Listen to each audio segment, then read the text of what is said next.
Presidential debates are one of the most awaited moments of American elections, and the reason is simple. People get to know which candidate can defend themselves and has the ability and skills to be the next commander-in-chief of USA. These debates have played a crucial role in influencing elections. Let's have a look at the most interesting and iconic moments of presidential debates.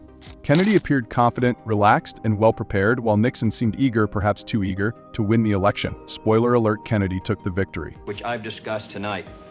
Mr. Nixon comes out of the Republican Party. He was nominated by it. And it is a fact that through most of these last 25 years, the Republican leadership has opposed federal aid for education, medical care for the aged, development of the Tennessee Valley, development of our natural resources. I think Mr. Nixon is an effective leader of his party. I hope he would grant me the same. The question before us is, which point of view and which party do we want to lead the United States? Mr. Nixon, would you like to comment on that statement? I have no comment.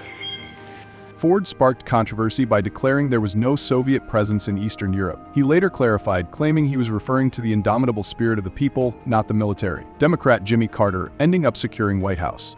There is no Soviet domination of Eastern Europe, and there never will be under a Ford administration. I believe, Mr. Franco, that the Yugoslavians consider themselves dominated by the Soviet Union.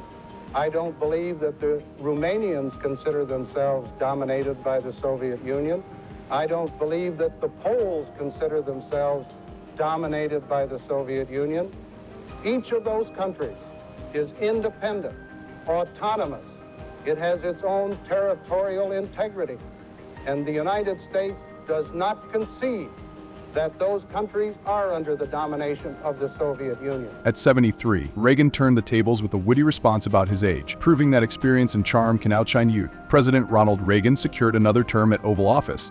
Not at all, Mr. Truitt, and I want you to know that also I will not make age an issue of this campaign. I am not going to exploit for political purposes my opponent's youth and inexperience. I might add, Mr. Truitt, that it was Seneca or it was Cicero, I don't know which, that said, if it was not for the elders correcting the mistakes of the young, there would be no state. President Bush was caught glancing at his watch while Clinton confidently engaged with the audience. Bush later admitted he hated debates, dismissing them as crap. Democratic Governor Bill Clinton went on to become the next president of USA. Tell me how it's affected you again. You know people who've lost their jobs and lost their homes? Well, I've been governor of a small state for 12 years. I'll tell you how it's affected me. Every year, Congress and the President sign laws that make us do more things and gives us less money to do it with. I see people in my state, middle-class people, their taxes have gone up in Washington and their services have gone down, while the wealthy have gotten tax cuts. I have seen what's happened in this last 4 years. When in my state, when people lose their jobs, there's a good chance I'll know them by their names. When a factory closes, I know the people who ran it. When the businesses go bankrupt, I know them. And I've been out here for 13 months, meeting in meetings just like this, ever since October. Obama delivered one of the best comebacks to Romney, who criticized the Navy's shrinking fleet. Obama reminded him that military strategy had evolved, highlighting submarines and aircraft carriers. With this, Americans placed their trust once again in Obama by voting him to presidency. I think Governor Romney maybe hasn't spent enough time looking at how our military works. You mentioned the Navy, for example, and that we have fewer ships than we did in 1916. Well, Governor, we also have fewer horses and bayonets because the nature of our military's changed. We have these things called aircraft carriers where planes land on them. We have these ships that go underwater, nuclear submarines.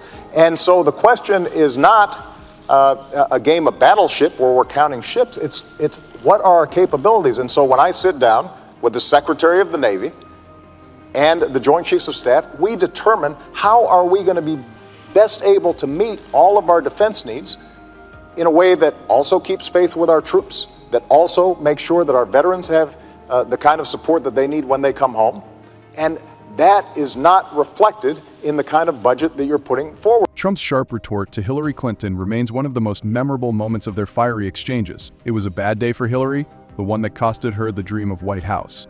Because, you know, it's just awfully good that someone with the temperament of Donald Trump is not in charge of the law in our country.